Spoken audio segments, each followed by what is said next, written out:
欢迎收看老挝新闻。今天是2025年12月3日星期三，佛历1月上13，万象晴18到32摄氏度。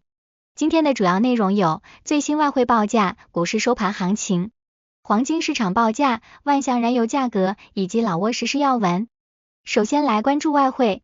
根据老挝外贸银行最新公布的今日外汇价格，美元的银行买入价为21522基普，较上一个交易日下跌5基普，跌幅 0.02%。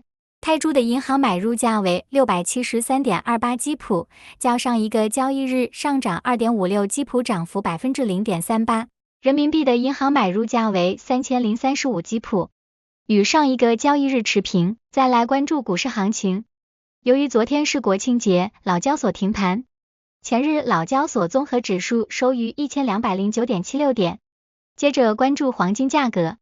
根据老挝 PV 黄金最新公布的价格，重量为1铢的黄金金条，每根售价是4458万基普，较上一次报价下跌14万基普，跌幅 0.31%。然后关注今天的万象油价。今天万象10个加油站执行11月26日老挝工贸部公布的燃油价格。柴油每升19390基普，普通汽油每升23130基普，95号汽油每升28120基普。接下来一起关注时事要闻。1. 建国50周年盛大集会与阅兵式隆重举行。老挝建国50周年的盛大集会与阅兵式于12月2日上午，在万象塔峦广场隆重庄严光荣的举行。国家主席通伦西苏里主持并出席。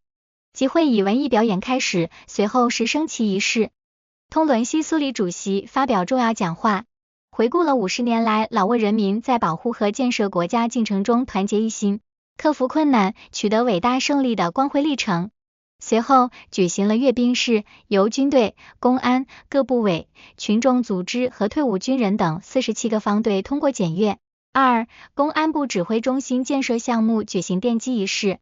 12月2日，公安部指挥中心建设项目奠基仪式在公安部招待和培训中心举行。公安部部长威拉拉坎峰上将与越南公安部部长梁三光上将共同主持。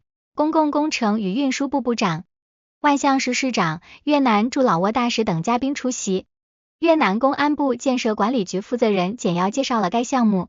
总占地面积61755平方米。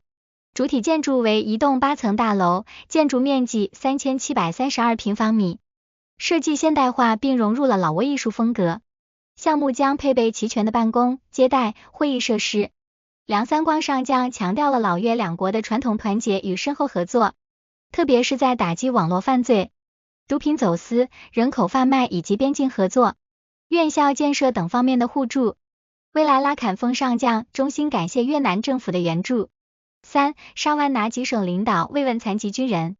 12月1日，沙湾拿吉省长本乔姆乌本巴斯率团前往蒙拼县和乌通彭县，看望慰问退休干部、17号残疾军人中心的伤残人员以及3位国家竞赛战士，并向他们提供援助。本乔姆乌本巴瑟省长对17号残疾军人中心的生活状况表示关切，并提供了包括食物和日用品在内的慰问品，以及一笔资金用于支持该中心，并帮助部分成员修缮破旧的房屋。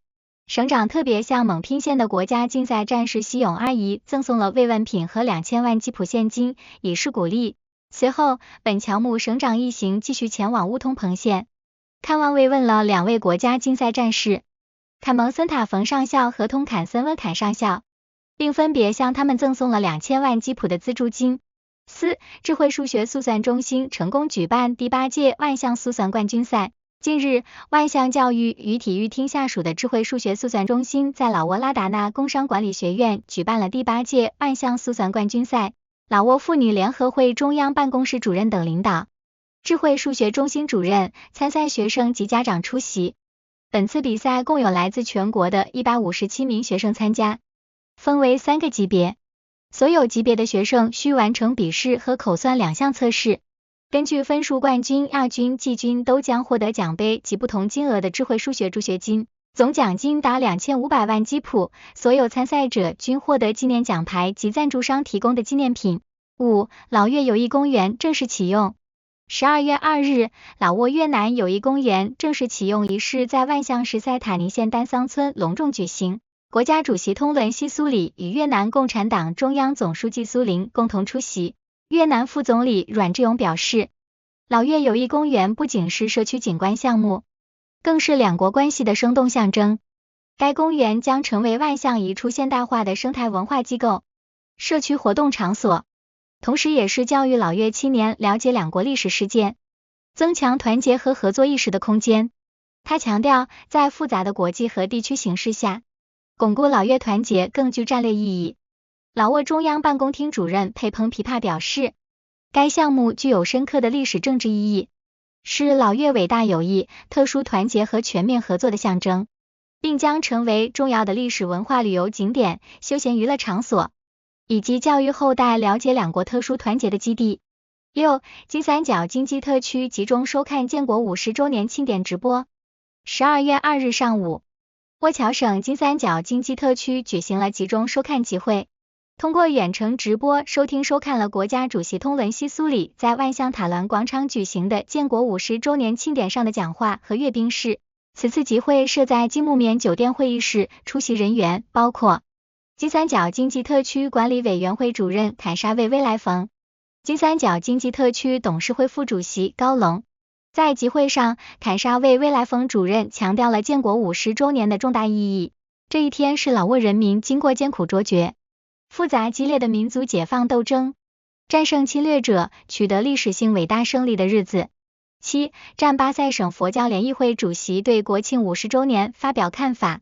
12月2日国庆节当天，占巴塞省佛教联谊会主席马哈苏万占塔拉大长老发表了看法。无论何时，老挝佛教联谊会占巴塞省分会始终在国家的领导下，与各级机构并肩，共同履行维护和建设国家的使命，与全国各族人民和信众紧密相连，不可分割。要使国家持续发展，社会和平、文明公正，人民生活日益改善，老挝佛教徒信众必须坚持行善，修养道德，遵守国家法律，执行国家制定的经济社会发展计划，并使之取得切实成果。8. 塞斯塔县华夸村发生4车连撞事故。据联合爱心基金会救援队报告，12月1日下午4点25分左右，在万象市塞斯塔县华夸村发生一起交通事故，涉及一辆摩托车和3辆汽车，共4车连撞。事故造成一名18岁女性摩托车驾驶员受伤，救援队已对伤者进行初步急救，并将其送往友谊医院接受治疗。以上就是今天的老挝新闻，欢迎点赞、评论和订阅，我们明天见。